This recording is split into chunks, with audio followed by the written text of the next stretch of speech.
তার মধ্যে একজন সাংবাদিক দৈনিক পত্রিকায় কবে হাতে কলমে ঘি খেয়েছিলেন তার গন্ধ শুকে এখনো ওই প্রসেনজিৎ চট্টোপাধ্যায়কে টার্গেট করে লিখে যাচ্ছেন।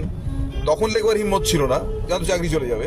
স্কিমবাজ প্রসেনজিৎ চট্টোপাধ্যায় একেবারে ঝাঁপিয়ে পড়লেন এবং সমস্ত সুখ খাওয়া দাওয়া নষ্ট করে 7 দিন ধরে চোখের সামনে দেখলাম মানুষটাকে যে দিনরাত এক করে কোথায় তালসারি, কোথায় রিজেন্ট পার্ক থানা, কোথায় মিটিং, এটা তো করলেন।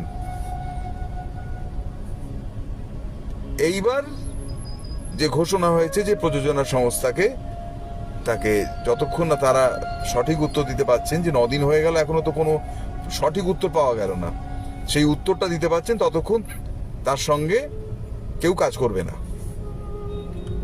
এই ডিসিশনটা শুধু প্রসেনজিৎ চট্টোপাধ্যায় একা নেননি, তার সঙ্গে তার যে কমিটি রয়েছে, বিভিন্ন পদাধিকারীরা রয়েছে, তারা সকলে একমত হয়ে এই ডিসিশনে পৌঁছেছেন।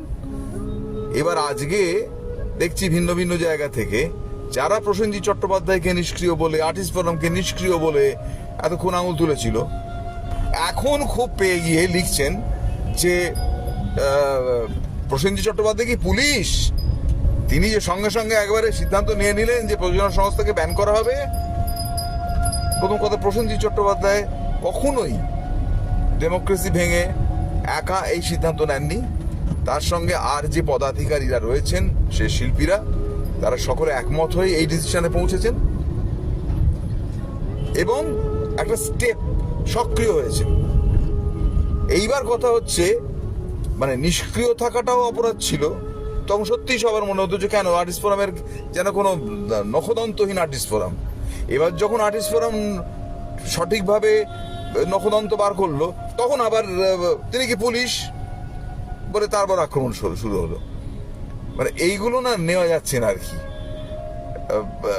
একজন অভিনেত্রী হঠাৎ করে যখন সকলের কাছে খবর গেল, সবাই কাছে পৌঁছেছে যে প্রত্যেকের এজেন্ডা থাকতে পারে, সেখানে বামপন্থীরা ছিল, বিজেপি ছিল, যাদের আমাদের স্বরূপ বিশ্বাসের তার কর্মপদ্ধতি বা এর ওপর যে অভিযোগ ছিল, সেইটা কিন্তু এইখানে নয়।